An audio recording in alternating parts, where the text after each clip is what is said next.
Okay, so it's been some time since I filmed for Saxton 4x4. I mean, the last time I filmed, it was freezing. Today is cold. It's been that long. Now, I've been brought out of hibernation for good cause. Behind me is the highest spec Land Rover Defender in the country. So without further ado, let's take a look at this.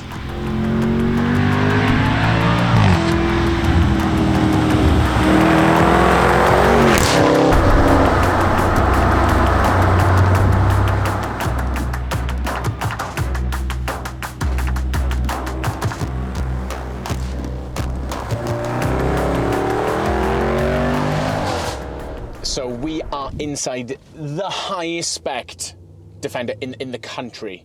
The Urban Automotive's take on the Defender 110, right? So this is the 110, the larger variant of the two. There's the 90 and the 110. We are in the 110 today.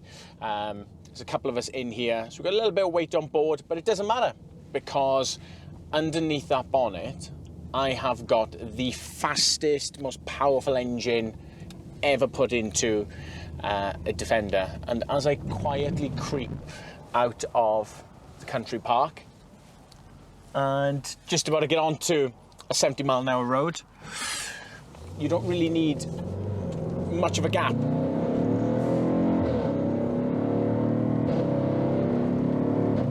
National speed limit. That shouldn't be allowed. That is wrong on so many levels. A Defender going from 0 to speed limit, that's wrong. That is just, and that noise. I'm not even in the full party mode. Now, I'm not sure if that's coming on camera, but that is ridiculous. But before I get into that, I've been given strict instructions.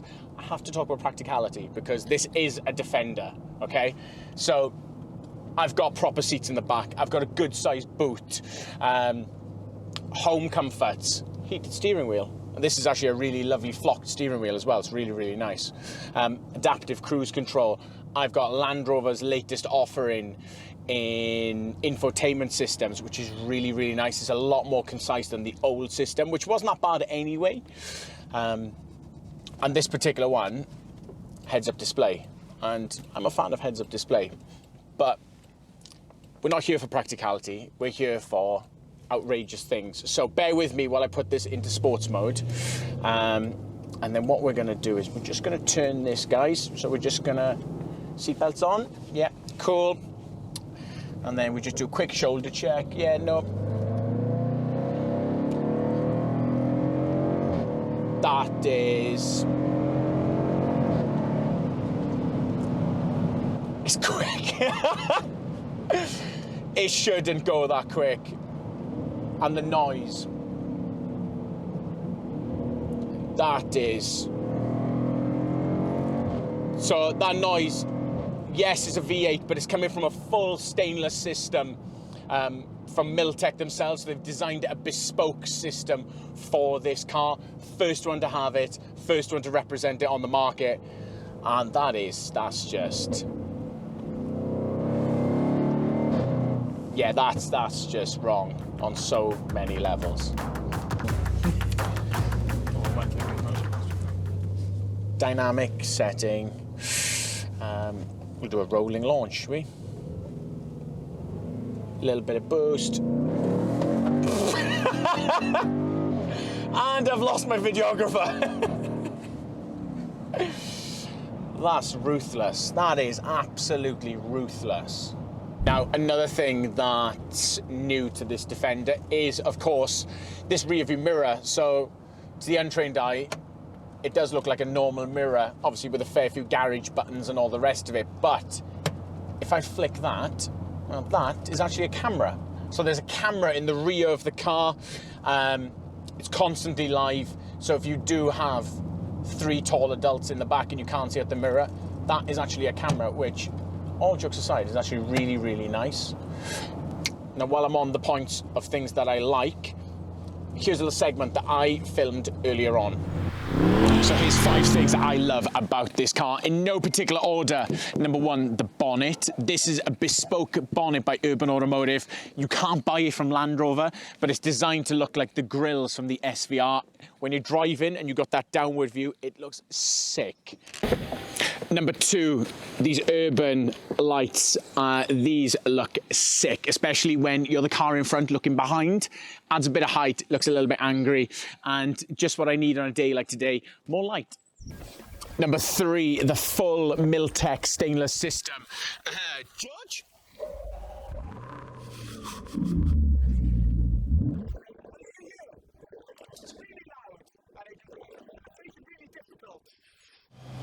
And finally, 4th and 5th, these fat 22-inch Urban bespoke wheels.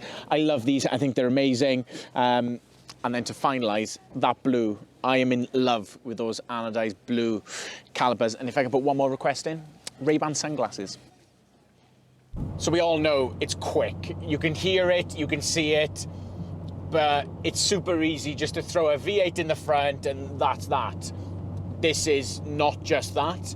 So the new Defender, Urban designed to one side, that the car itself, it's got thicker anti-roll bars, it's got uprated suspension, it's got bigger brakes on the front, it's a lot more adaptive.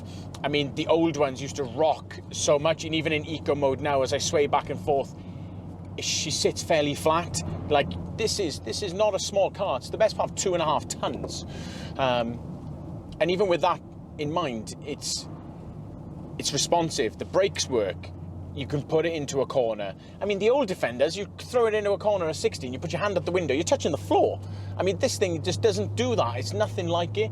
It is a genuine comparable example to the G-Wagon and to that all-important SVR. So, it's not just a muscle car. Yes, it's very quick, but it does go around corners. And you join us back at the country park. Now, this is probably my 17th take of my outro, because there is a lot of background noise, but we're going to run with this one. We're going to run it to the end, okay, Oscar? This car blew all my expectations. Like, I expected it to be good. I mean, with the price tag that it warrants, I expected it to be good, but in terms of power, balance, performance, the sound is bananas. This thing should not sound this way. I'm a West Wales boy. Defenders don't sound like this, but Miltekk, you've smashed it with this one. And it's also really refreshing that we've got a genuine contender for the G63 and the SVRs, like a genuine big hitter. So I'm going to leave it on that and some country background noise. If you guys like the video, give us a thumbs up. Share the video, comment below. But for now, I'm going to go and burn some more fuel. And yeah, take care.